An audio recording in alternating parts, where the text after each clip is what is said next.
Last week, I went to go see Tron Ares in theaters because I actually went to go see Roofman. And then I sat down in the theater and all of a sudden they said their screens weren't working. So we got a refund from that theater, drove up another hour and a half away to go to an IMAX theater to see Tron Ares. With that said, I haven't seen Roofman until yesterday, where my mother and brother decided, hey, we're finally going to go check out Roofman. I finally was able to go see this movie, and today I'm going to give you my review. Before I do, please make sure to subscribe, like button, hit the bell, and comment down below what are your opinions on Roofman if you have seen it. And if you're late to the party like I am, go down below and tell me what are your anticipations for Roofman. I would love to know all that and more. And with that said, Roofman was a movie that, by the trailers, I thought that it looked like it would be a fun enough movie. Channing Tatum, good cast here, thriller comedy. That's not what the movie is at all. But, based off the trailer, I thought, yeah, it might not be my thing, but my brother said he really wanted to see it. My mom really wanted to see it, so I didn't know if it would be my thing until the reviews came out. And because I was late, obviously I saw the reviews before I saw the movie. And a lot of my favorite critics, a lot of the critics that I trust the most have said it's one of the most surprising movies of the year. But besides most surprising, they said it was one of the best movies of the year. Which is, it's a big deal. So I ended up getting very excited to see this movie and see what all the hype is about. And I gotta say, it's not in my top 10 of the year, but it sure is in my top 15. Roofman is really, really good. Like I said, it's not a thriller comedy. Well, it is a thriller comedy. But I thought by the trailer it would be kind of like non-stop, fast-paced. It's not. What I loved about this movie is it's a movie we don't see much of anymore. It is a slow-burn character study. And by we don't see much of that anymore, it's because in this day and age, it's the TikTok generation. Everything has to be moving. The movie has to go fast. The fast pace. Keep going. Fast pace, fast pace, fast pace. But in this one, it completely slows down. It even might be too slow at times. We'll talk about that later on. But it slows down and focuses on the characters, which is something I absolutely loved about the movie because it gives us time to care about these characters, and we do. Let's start with the cast here. Channing Tatum as Jeffrey Manchester is incredible in the movie. Now, I'm going to have to come out and say I'm not the biggest Channing Tatum guy. I was never the biggest fan of him. But in this movie, I think this might be his best performance I've ever seen him in. He is funny, he's charming, he's likable, and it ends up making you root for this character, even though he's technically a bad guy. I don't know if I would consider him a bad guy, but technically a villain in the real world. He's a robber, and he does bad things. I really like this character, and I really liked his performance. Kirsten Dunst, also in the movie, really good. Her relationship with Channing Tatum, I thought was great. Peter Dinklage is hilarious in the movie. He is one of the best parts, if not the best part. His line delivery is perfect. You saw by the parts in the trailer where Channing Tatum's taking a shower, and he walks out and he sees them. The line delivery after that is the best part of the movie. Made me laugh out loud. Peter Dinklage is amazing in here. You got Lakeith Stanfield in here. You also got Ben Mendelsohn.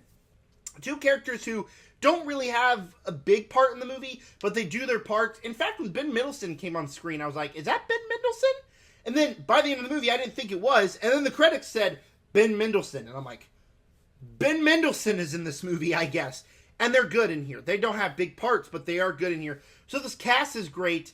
And the movie, like I said, is slowed down to focus on these characters. The majority of the movie is Channing Tatum focusing on his relationship with Kirsten Dunst, his relationship with her kids, and it can be really quite heartwarming, but if you don't know the way the story ends, it can also be really heartbreaking.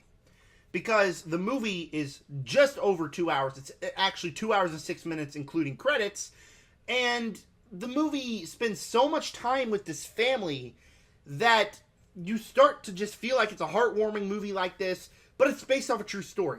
You know where it's going to go if you know anything about the story, which I didn't, but I absolutely loved the way they make us care for these characters and then just rip our hearts out with the way the story ends. No spoilers, obviously, but if you know the story, you know how the story ends.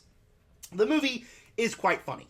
It really has a lot of good jokes in here. It's not like MCU humor where it must have humor in the tense spots, because there are dark moments, there are tender moments, and they're not breaking up by humor. But the movie can be quite funny when it focuses on being a comedy. bunch of little bits through here that I thought were hilarious in the film.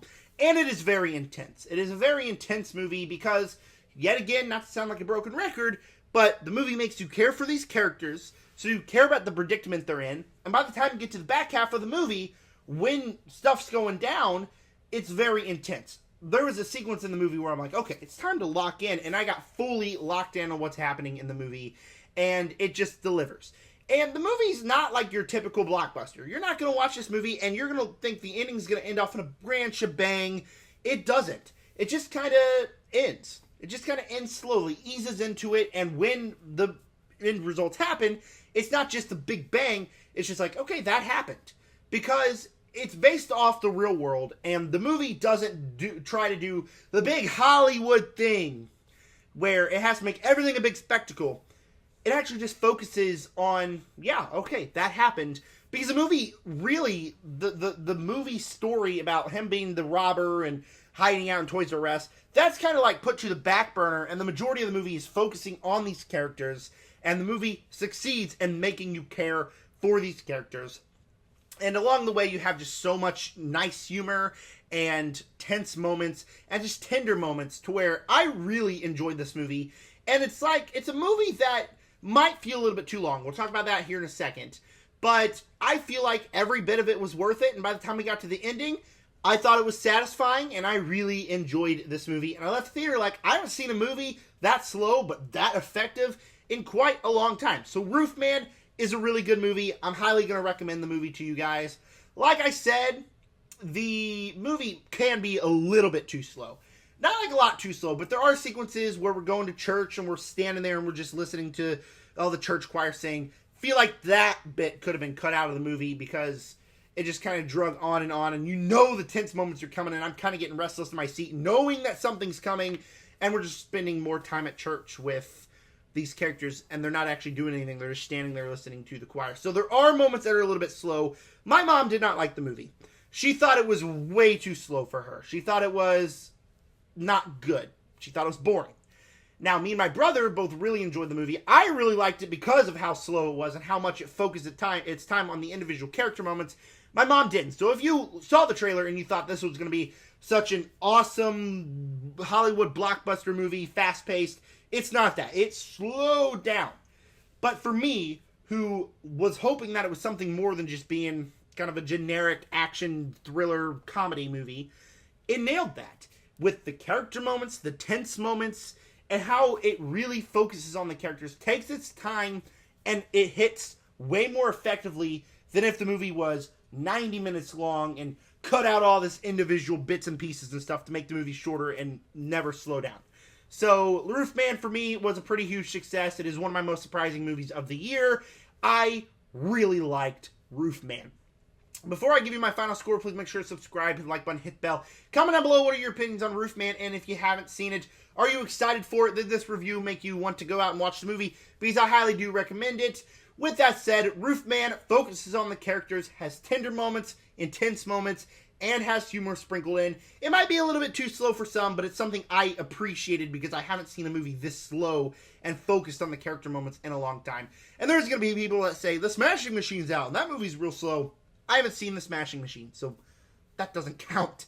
With that said, Roofman for me was a pretty huge success. I'm going to give it an A, and I highly recommend you buy this one on physical media. Alright guys, thank you for clicking on this review. The next video is going to be a Black Phone 2 review as I leave to see that one in an hour. That's coming very soon. And with that said, subscribe.